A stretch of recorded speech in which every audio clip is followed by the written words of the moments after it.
Deep in the heart of Okmulgee County lies one of Oklahoma's most scenic, rugged, and mysterious places, Dripping Springs.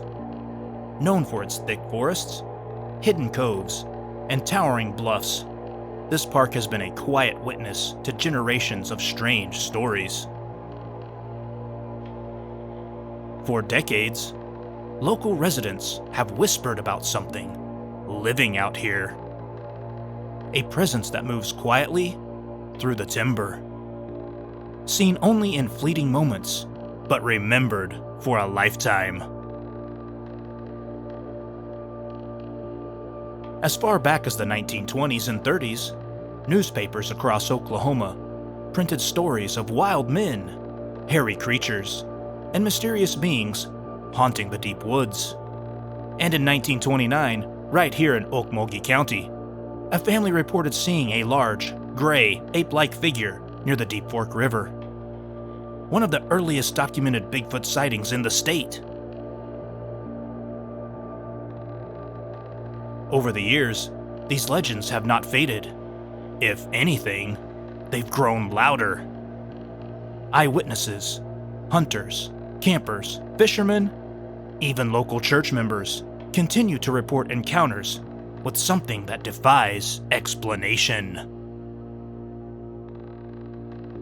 Tonight, the Native Oklahoma Bigfoot Research Organization, NOBRO, begins a full investigation into these woods. Armed with experience, eyewitness testimonies, and nearly a century of historical clues, they're here to uncover the truth behind the mystery of Dripping Springs.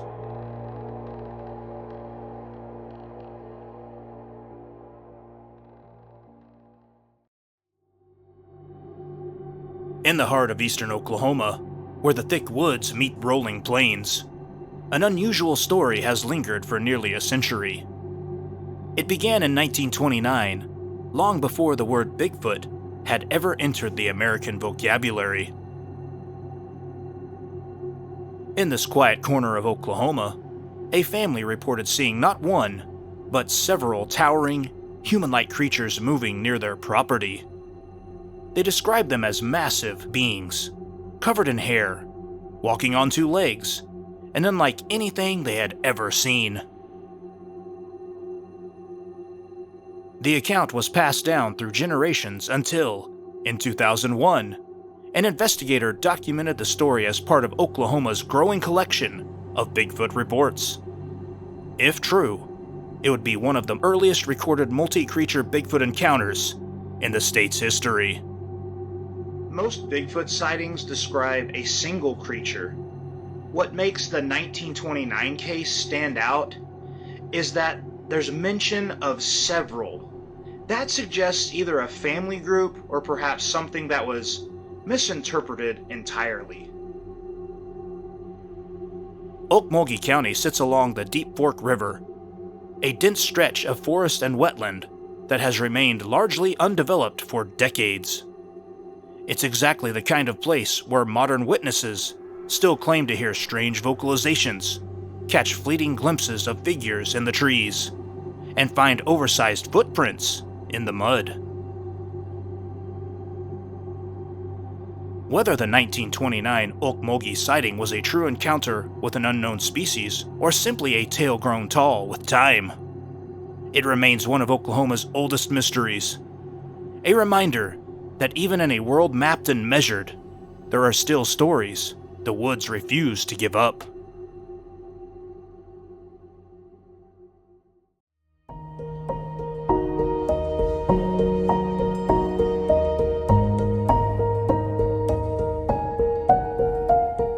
Across Oklahoma, long before the word Bigfoot became part of American folklore, people were already reporting encounters with something wild, something strange that defied simple explanation.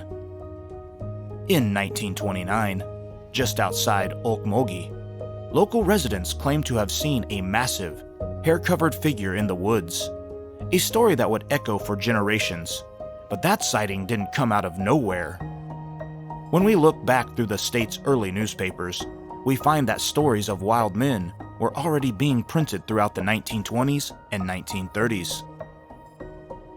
One of the earliest comes from the Tulsa Daily World on May 11, 1922.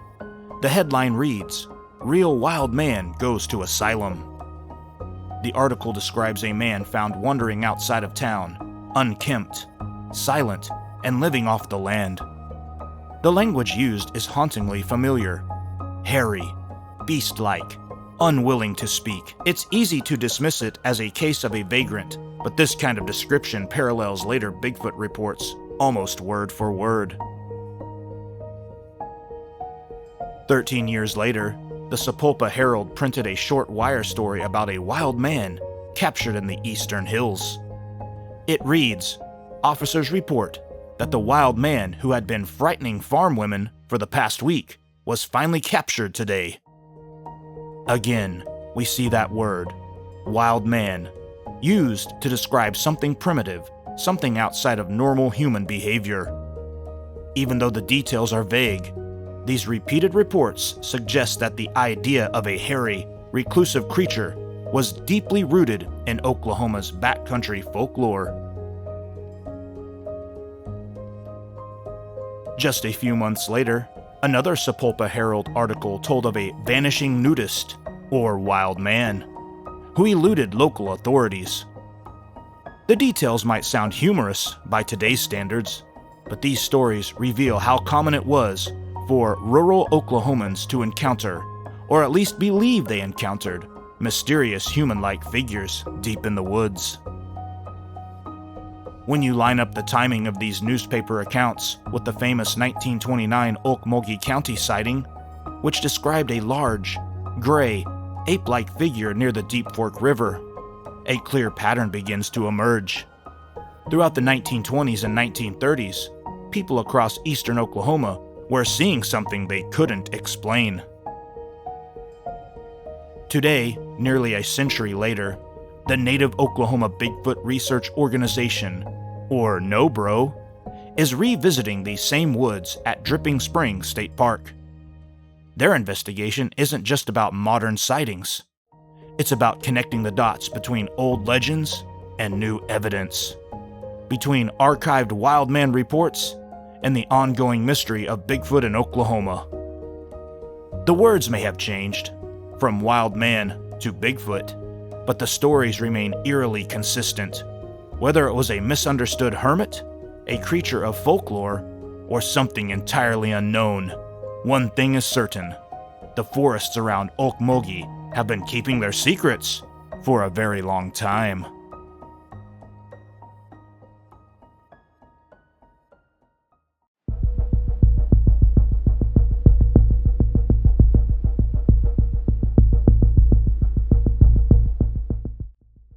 Deep in the wooded hills of eastern Oklahoma lies Dripping Springs State Park, a place of quiet beauty and lingering mystery. For decades, this serene area near Okmulgee has been surrounded by stories of something large, elusive, and human-like moving through the forests.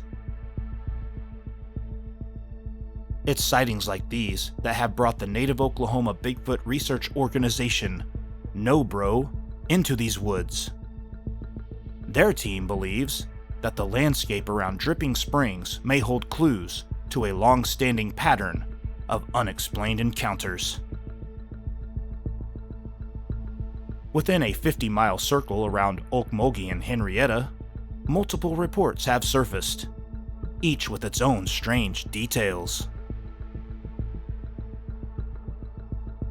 August 1986, just 5 miles south of Henrietta, near Lake Road.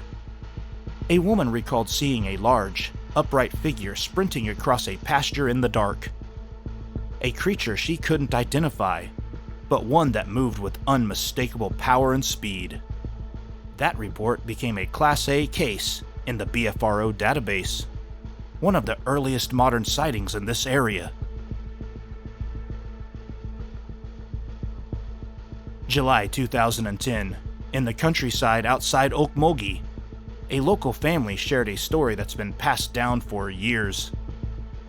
A grandmother's sister reportedly saw a massive, hairy figure standing in her yard, staring from the edge of the tree line before vanishing back into the woods.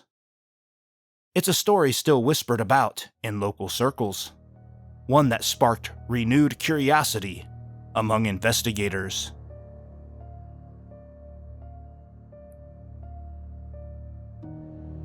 June 2009, along a rural stretch near Eufaula, a driver claimed to see a brown, bipedal creature crossing the road in broad daylight.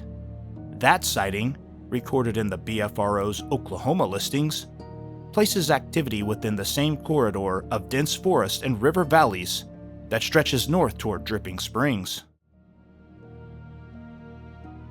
And the reports haven't stopped. From 2019 to 2024, social media has filled with crowdsourced videos and eyewitness posts, many from eastern Oklahoma, each suggesting that something may still be moving through these woods. While not every claim can be verified, the cluster of activity has drawn the attention of seasoned researchers and skeptics alike. For No Bro, Dripping Springs isn't just a random search location. It's a calculated choice.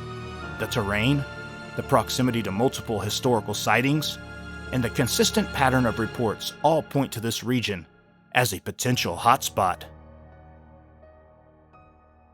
Whether it's legend, misidentification, or something truly unknown, the woods of Okmulgee County continue to keep their secrets. And for No Bro, the only way to find the truth is to step deeper into the darkness and listen for what the forest has to say.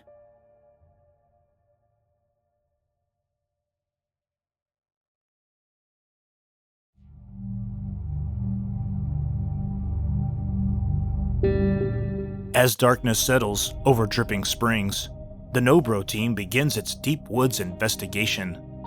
But they don't enter these woods blindly. Their search is guided by eyewitness accounts, compelling reports gathered from around the region.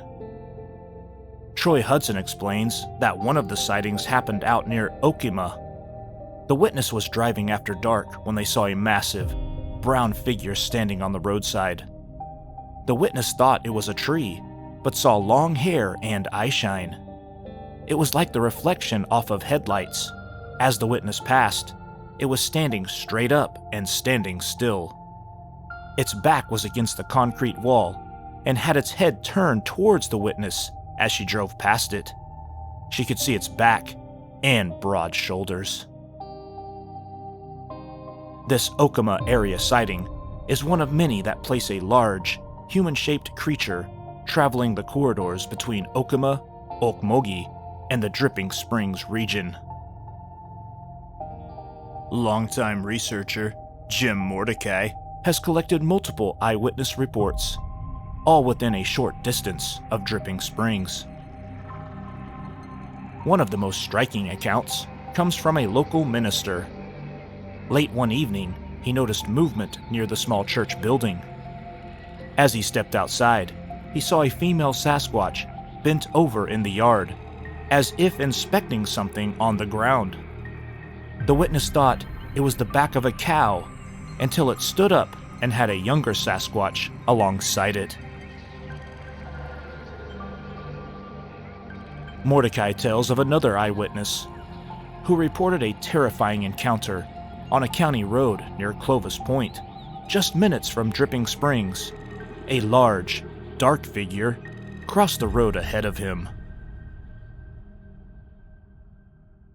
And perhaps the most unsettling report of all, witnesses claimed they saw a Bigfoot figure watching them from the tree line, while they were near a children's playground inside of the Dripping Springs recreation area.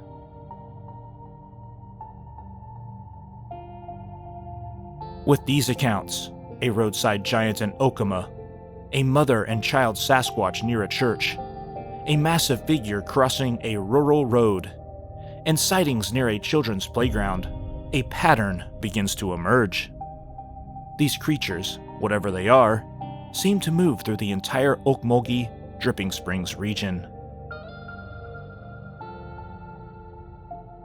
To navigate the darkness, the group relies on specialized equipment, night vision cameras, FLIR thermal imagers, and parabolic microphones capable of hearing the slightest movement hundreds of feet away.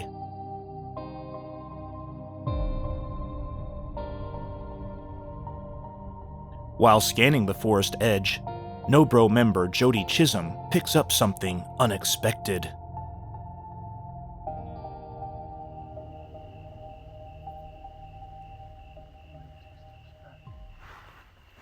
I shine right in the middle of this big... Okay. So I thought I just caught the glimpse of something. I had to move my head back and forth to see if I was seeing like something else. Right in the middle of that big tree. Yep. Red? No, white. It was white. Because I caught it with the night vision, but I was zooming to the right, and I had to zoom back to the left. Is that the same area you're hearing the movement? Yep. How far back are you talking? Oh, just right here This in this big tree tree. line. That big...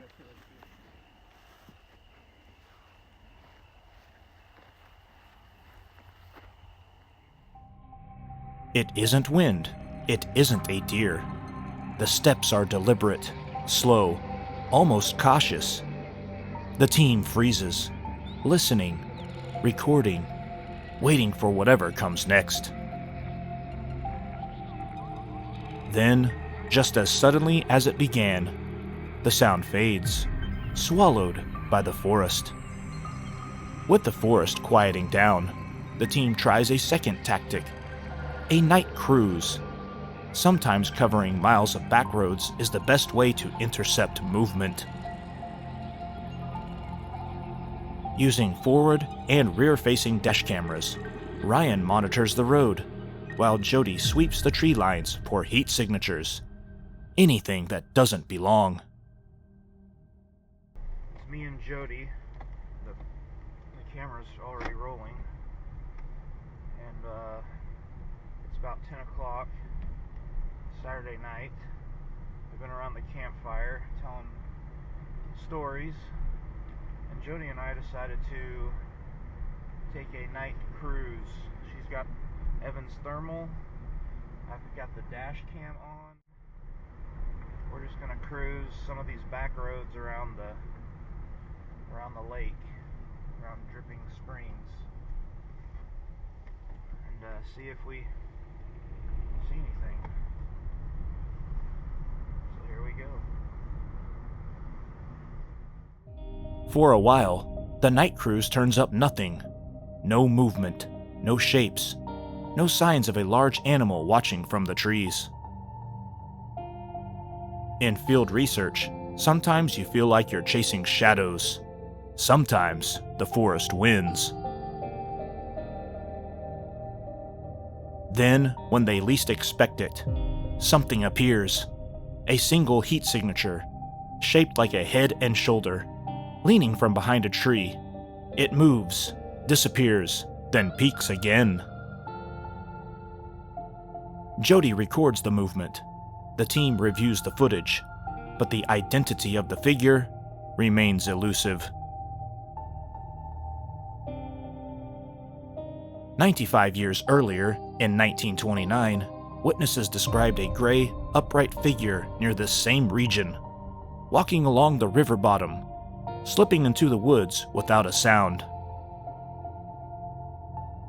Tonight's experiences echo what countless witnesses have reported for generations. Strange movement in the brush, silent watchers from the tree line, and encounters that end before they can be fully understood. Whatever is out here, it moves with purpose, it hides with intelligence, and it leaves behind just enough evidence to keep the mystery alive.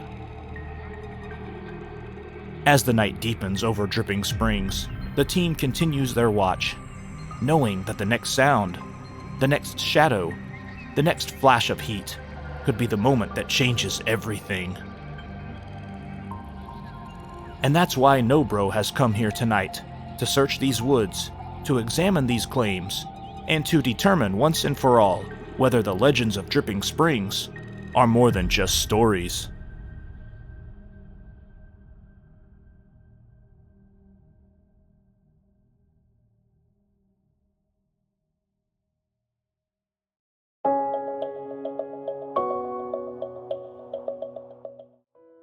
Eastern Oklahoma's deep woods, twisting creeks, and endless rolling hills form a perfect refuge, one that could conceal almost anything.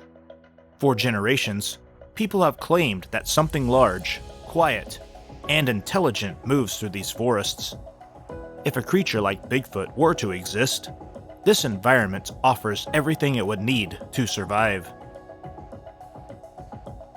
This region is dominated by dense hardwood forests, oak, hickory, and cedar, creating a natural maze where visibility is often only a few yards.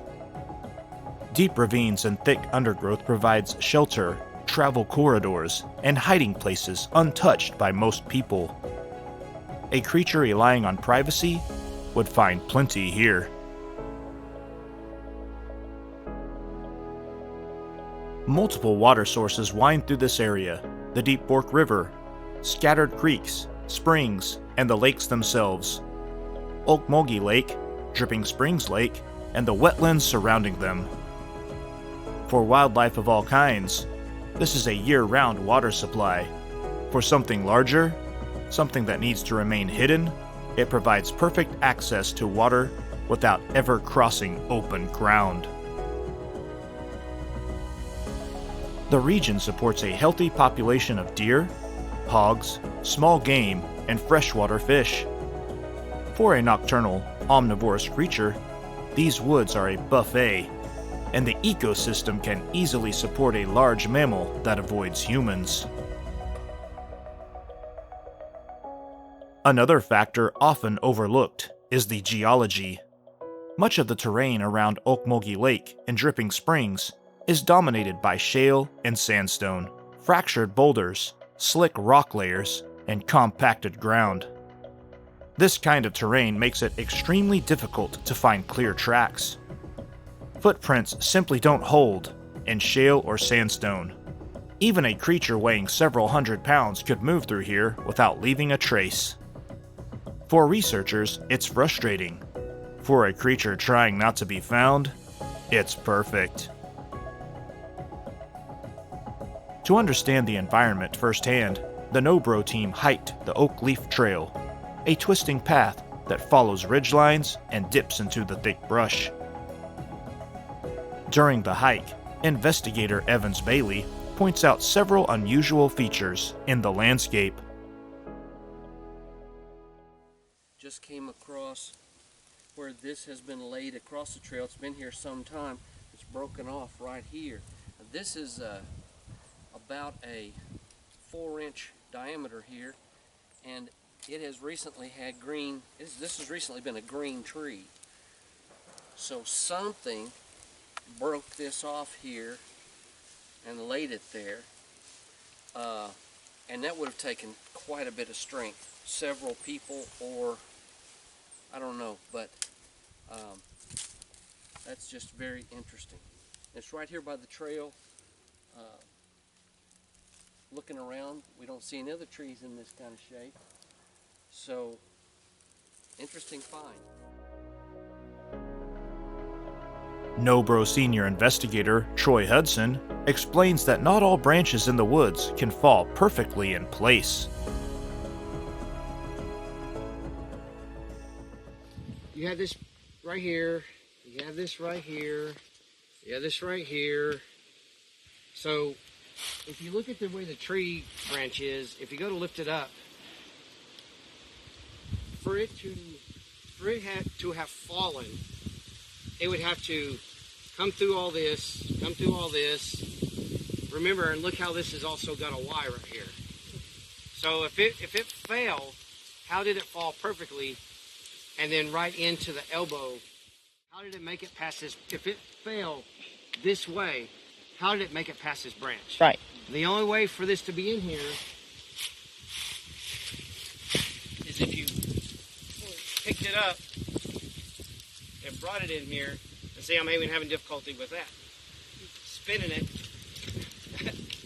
it and dropping it. Because if you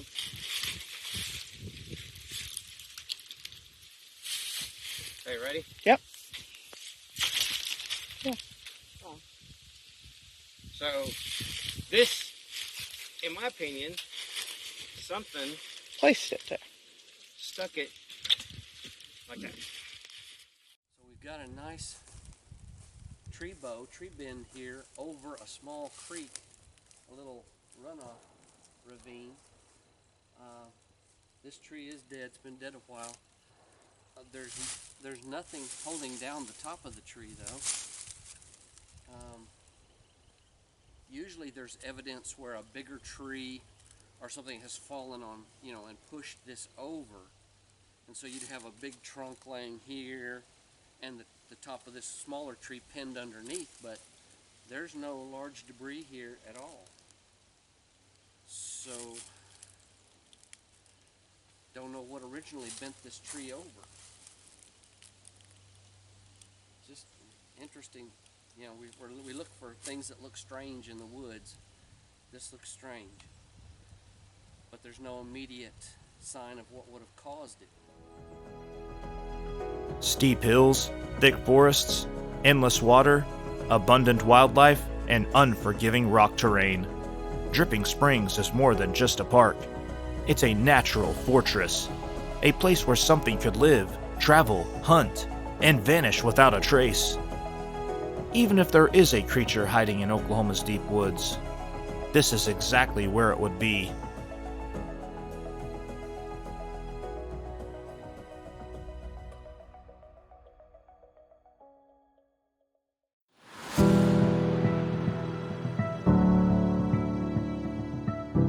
A night in these woods changes your perspective. When the darkness lifts and the world comes back into focus, you're left with the same question people have asked here for nearly a century. What, if anything, is walking among us? Before turning in for the night, investigator Evans Bailey set up a simple test: a trail camera and a pile of beans. A quick attractant placed within range of the lens. About a half pot of leftover beans and ham from last night's dinner. We're going to put this in a spot here and see if we can attract some creature activity to this, to the aroma of this ham and beans. By sunrise, the beans were gone. But what the camera captured, that was another story.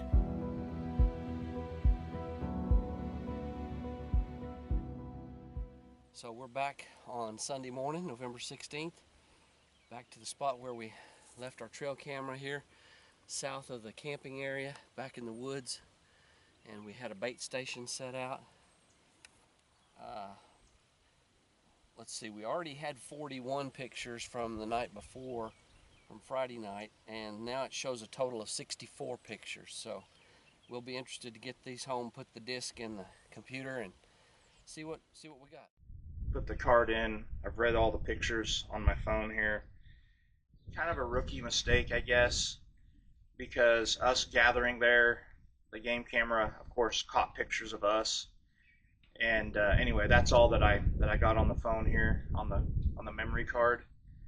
Also, I think we put the beans a little bit too far away, out of range of what the camera can record at night. I think it was just the beans were a little bit too far away. I think we should have had them a little bit closer to the game camera.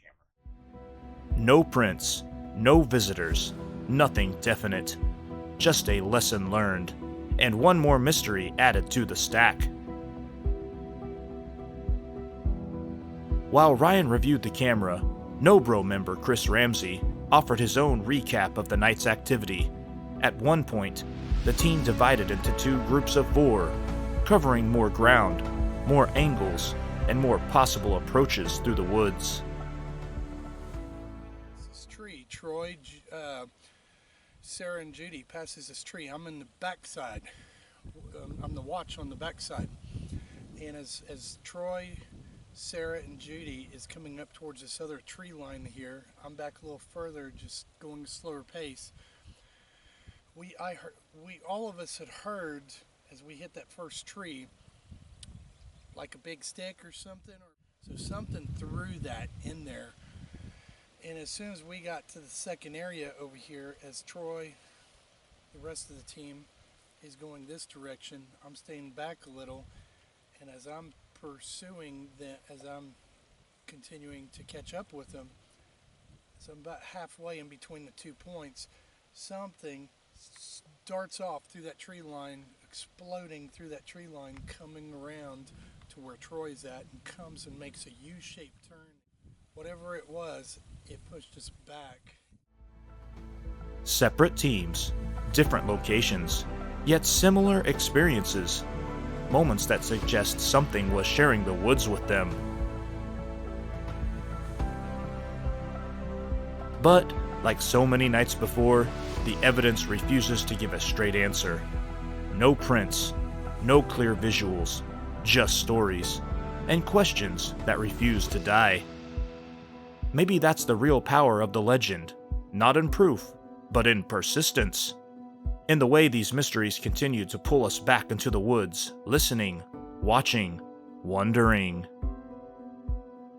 What walked here in 1929? What stirred the tree line last night? What still moves through the deep woods of Dripping Springs when the world falls quiet? Those answers remain hidden, somewhere between folklore and possibility, waiting for the next team, the next night, or the next moment when the forest decides to speak again.